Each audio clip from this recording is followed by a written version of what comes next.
உங்களை அநேக பேர் கேட்டார்கள், நீங்கள் எப்படி இந்த ஊழியத்துக்கு வந்தீர்கள் என்று கேட்டார்கள். அதை நான் சுருக்கமாக உங்களுக்கு நான் சொல்ல விரும்புகிறேன். பெங்களூரில் கத்தோலிக்க திருச்சபை குடும்பத்தை சார்ந்த குடும்பத்தில் நான் வளர்ந்தவன். என்னுடைய வாலிப வயதில் 1978 வருஷம் என்னுடைய 22வது வயதில் நான் பைபிளை படித்ததே கிடையாது. பைபிளை படித்ததும் கிடையாது, பைபிளை திறந்து பார்த்ததும் கிடையாது, பைபிளை கையில் பிடித்ததும் கிடையாது. என்றால் கத்தோலிக்க சபையில் ஒரு மறைவான ஒரு உபதேசம், பைபிளை நீங்கள் படிக்கக்கூடாது, பைபிளை நீங்கள் கையில் பிடிக்கக்கூடாது, பைபிளெல்லாம் கையில் நீங்கள் எடுக்கக்கூடாது என்று ஒரு மறைவான ஒரு போதனை அது ஜனங்களுக்கு கொடுக்கப்படுகிறது. அதில் ஞானிகள், அறிவாளிகள், படித்தவர்கள், பண்பாளர்கள் என்று எவ்வளோ பேர் இருக்கலாம். அவங்க எவ்வளோ விஷயத்தை படித்து முடிச்சிருப்பாங்க பைபிளை தவிர.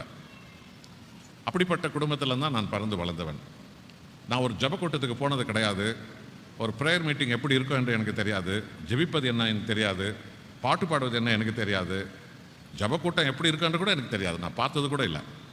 அப்படிப்பட்ட ஒரு தருணத்தில் தான் 1978 வருஷத்தில் எனக்கு மத்திய அரசுக்கு சொந்தமான வங்கியில் எனக்கு வேலை கிடைத்தது. அந்த வாலிப வயதில் பின்னாளில் நான் தெரிந்து கொண்டேன், தேவனே இந்த ஊழியத்துக்கு என்னை அழைக்க எனக்கு ஒரு நல்ல பாதுகாப்பான ஒரு இடத்தை அவரே எனக்கு உருவாக்கி தந்தார் என்பதை பின்னாளில் நான் அறிந்து கொண்டேன். அப்போது வழக்கம் போல் கத்தோலிக்க சபையில் வழக்கம் போல் ஞாயிற்றுக்கிழமை ஆராதனைக்கு போவது வழக்கம். எனக்கு பேங்க்கில் வேலை கிடைச்ச அந்த சமயத்தில், பேங்க் வேலை கிடைச்ச ஒரு 4வது மாதம் நான் ஒரு நாள் என்னுடைய ஆலயத்துக்கு நான் சென்றேன். பெங்களூரில் நான் போகிற அந்த கத்தோலிக் ஆலயம் பரிசுத்த ஆவியானவர் ஆலயம், ஹோலி கோஸ்ட் சர்ச்.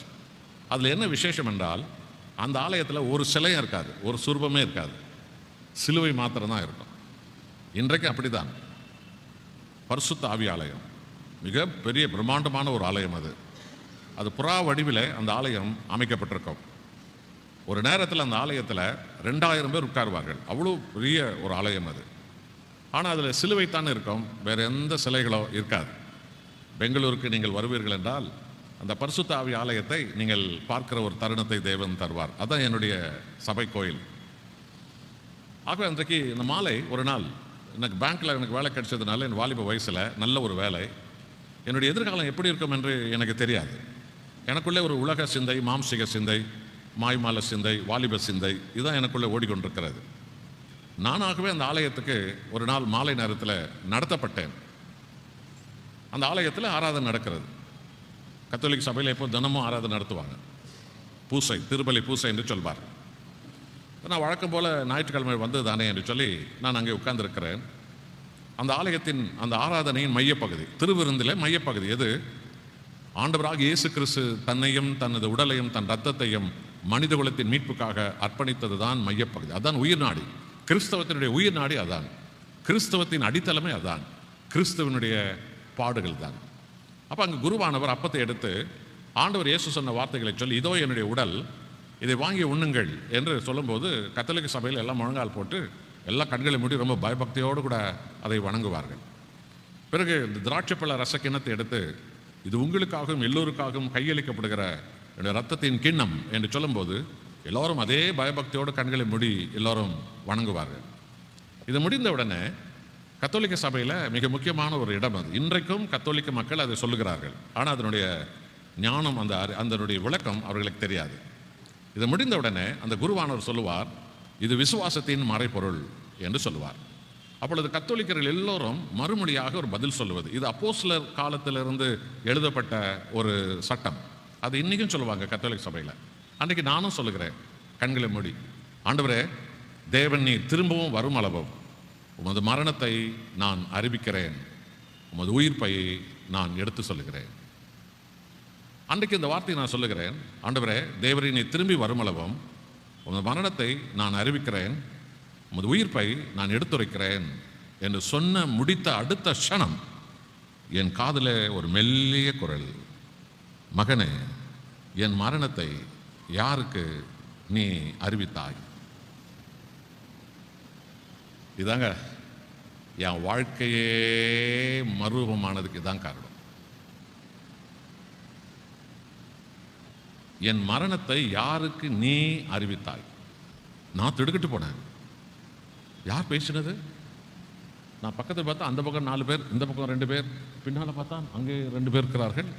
இங்கே டேபிளில் பார்க்கிறேன். யார் பேசினது? மேலே பார்த்தால் சிலுவை.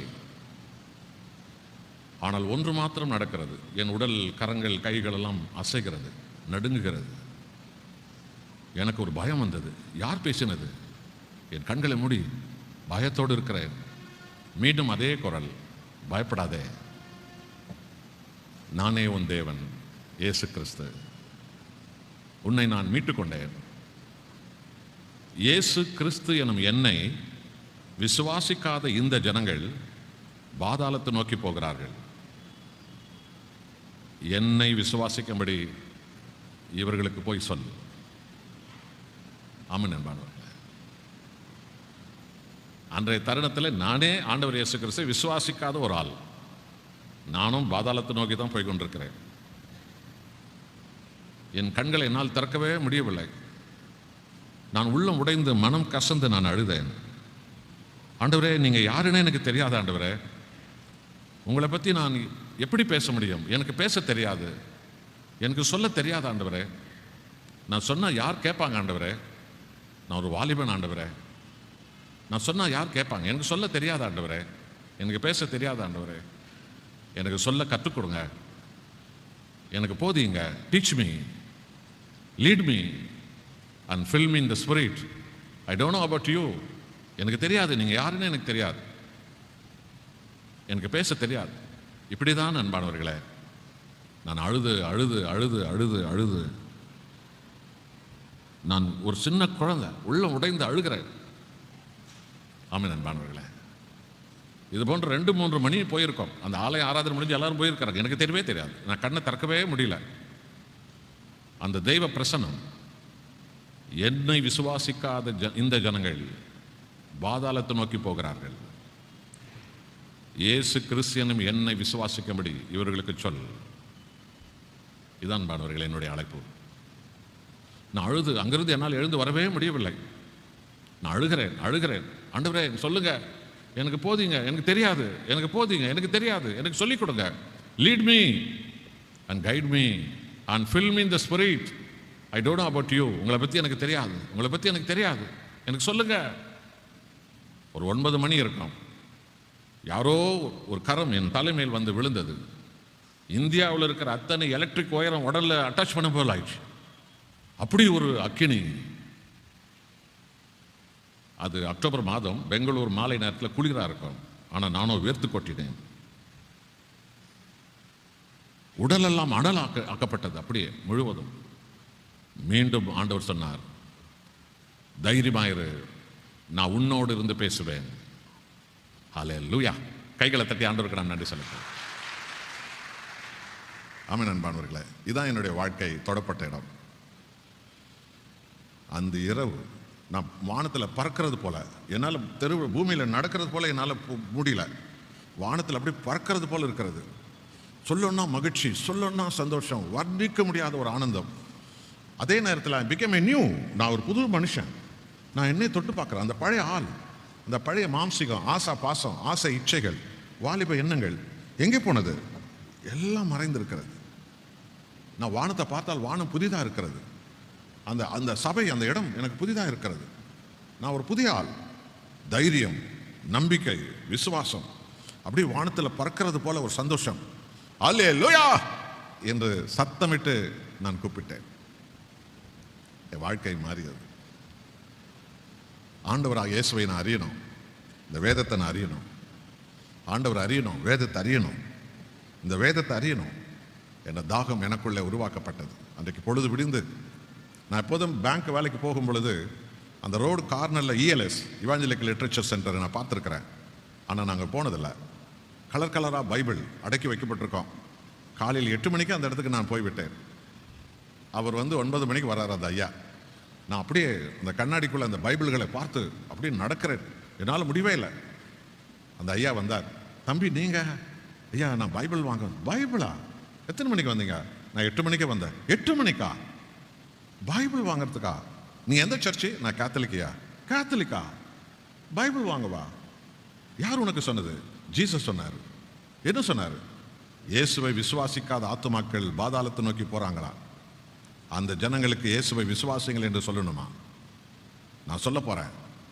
நான் ரோடாக போக போகிறேன், தெருத்தரவை போக போகிறேன், கிராமம் போக போகிறேன், காடு மலை மேடெல்லாம் நான் ஏறி போக போகிறேன். ஆண்டவராக இயேசுவை விசுவாசி என்று ஒவ்வொருத்தருக்கும் நான் சொல்ல போகிறேன். ஆமாம் நண்பானவர்களே, எனக்கு ஒரு ஸ்பெஷல் பைபிள் கொடுங்க. அவர் சொன்னார், Bible is a the book. இந்த உலகத்திலேயே ஸ்பெஷல் ஹோலி பைபிள் தான். அதில் ஸ்பெஷல் பைபிள், ஆர்டினரி பைபிளெல்லாம் ஒன்றும் கிடையாது. கலர் தான் வித்தியாசம், பேப்பர் தான் வித்தியாசம் என்று எனக்கு ஒரு புதிய ஏற்பாட்டு பைபிளை கொடுத்தார். இதுக்கு பணம் வேணாம், உங்கள் உற்சாகம் என்ன ரொம்ப உற்சாகப்படுத்துது. முதல்ல இதை படிங்க, இதை படித்து முடிச்ச பிறகு வாங்க, முழு பைபிள் உங்கள் கையில் நான் கொடுக்குறேன் என்று சொன்னார். அந்த பைபிள் எடுத்து என் பேங்க்கு நான் ஃபோன் பண்ணி சொன்னேன், எனக்கு 3 நாள் விடுமுறை வேண்டும். இந்த வாட் பர்பஸ், என்ன விஷயத்துக்காக? நான் ஹோலி பைபிள் படிக்க போகிறேன்.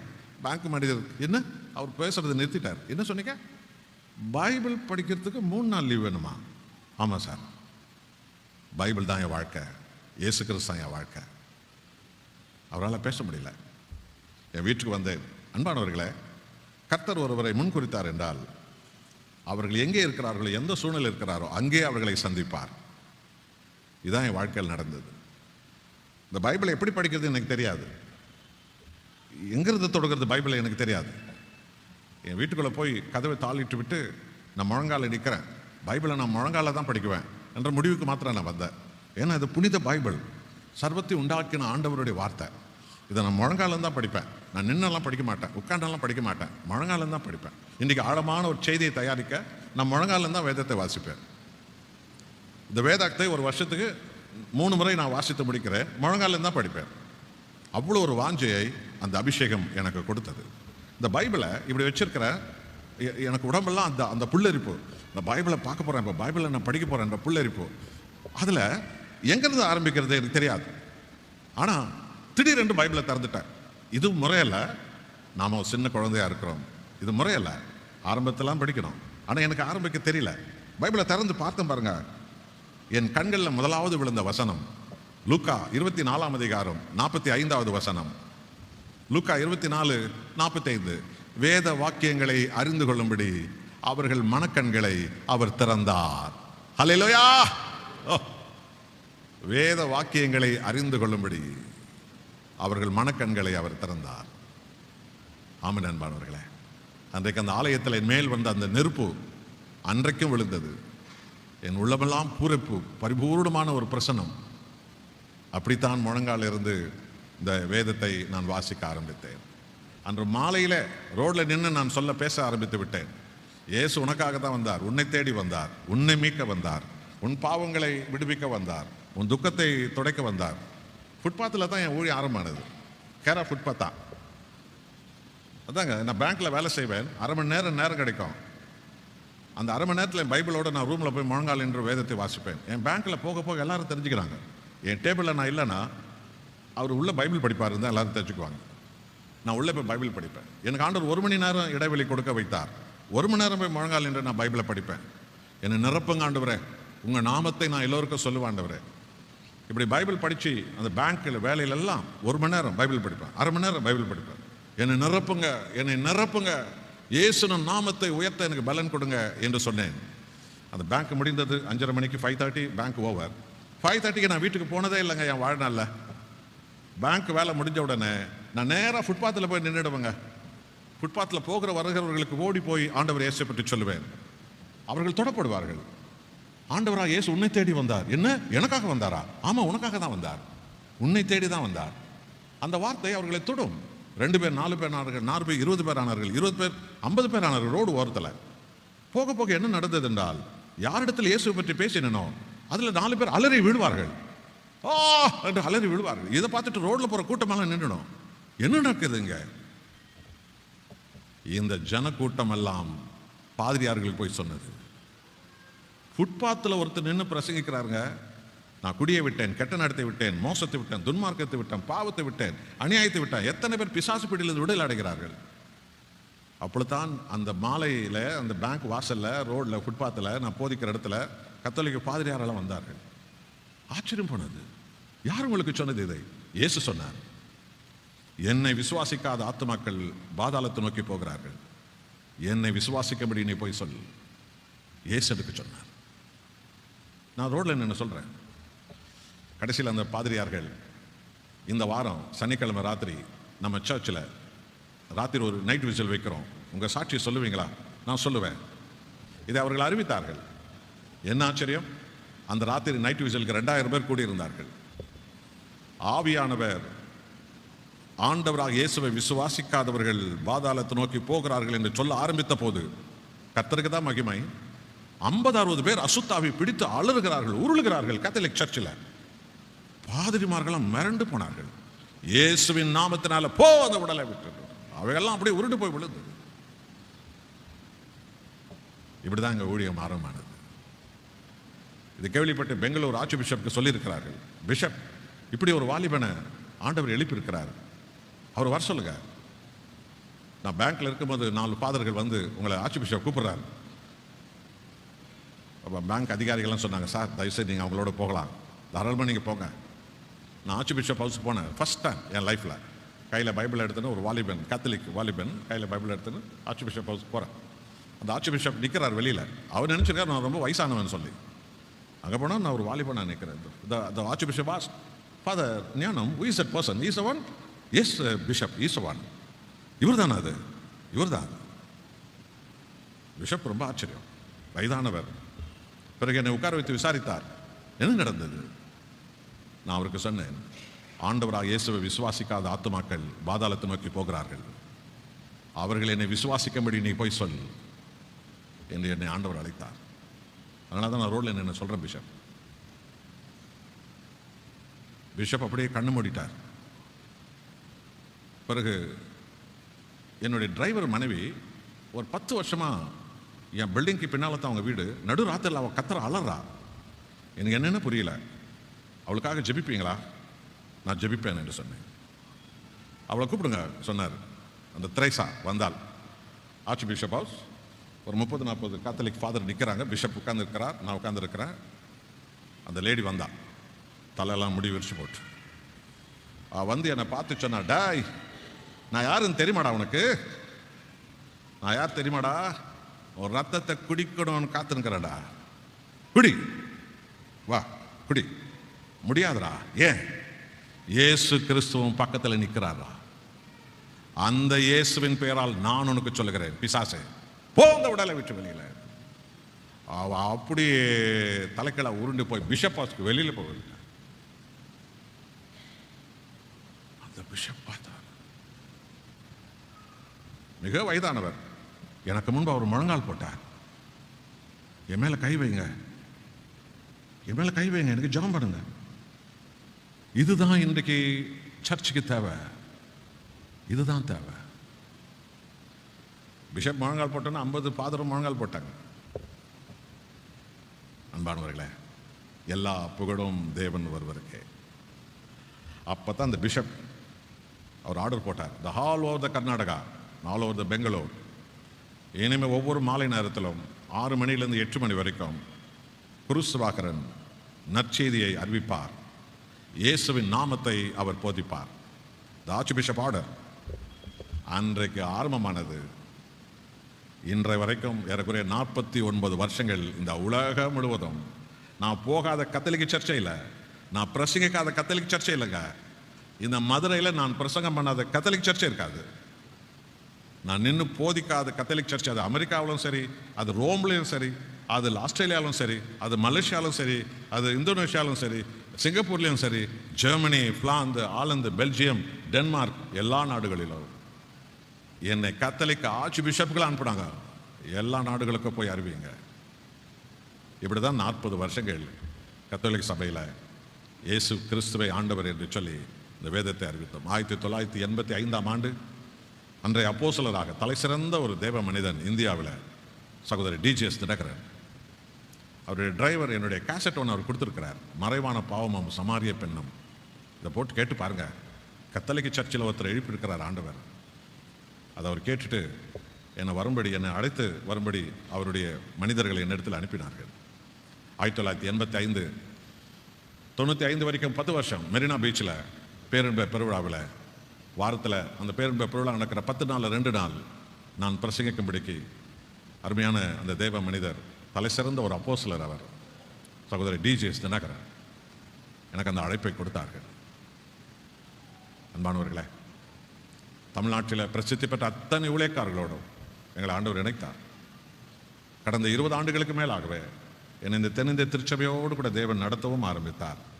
சென்னை பட்டணத்தில் இந்த பேராயர் சுந்தர் கிளார்க் 1985, அதுக்கு பிறகு வந்த பேராயர் ஜக்கரியா, அதுக்கு பிறகு வந்த பேராயர் தேவசகாயம், இதுபோல பேராயர்களோடெல்லாம் ஏன் நம் மதுரை மாவட்டத்தில் தென்னிந்திய திருச்சபையில் தலை சிறந்த பேராயர் அந்த போத்திராஜனூர், அவர் காலத்தில் மதுரை தமுக்க மைதானத்தில் மாபெரும் பிரம்மாண்டமான கூட்டங்கள்லாம் நடத்தும்படி தேவன் செய்தார். கத்தோலிக்க மக்களில் 140 பேர் பைபிளை இன்னைக்கு கையில் எடுத்திருக்கிறார்கள். இயேசுவே ரட்சகர் என்று இன்றைக்கு அவர்கள் அறிக்கையிடுகிறார்கள். எல்லா புகழும், எல்லா துதியும், எல்லா மகிமையும் தேவன் ஒருவருக்கே. நம்மை நாம் அர்ப்பணிக்கும் போது உங்கள் ஒவ்வொருவரையும் எடுத்து பயன்படுத்த தேவன் வல்லவராக இருக்கிறார். இனி காலம் செல்லாது, கர்த்தருடைய வருகை நெருங்குகிறது. உங்களை அர்ப்பணியுங்கள். ஆண்டவர் உங்களையும் உங்கள் குடும்பத்தையும் உங்கள் பிள்ளைகளையும் அவருடைய ராஜ்யம் கட்ட பணிக்காக, ஆத்துமாதாயம் பணிக்காக, சபை கட்டும் பணிக்காக நம்ம எடுத்து பயன்படுத்த அவர் வல்லவராக இருக்கிறார். நாம் அர்ப்பணிப்போமா? ஜெபிப்போமா?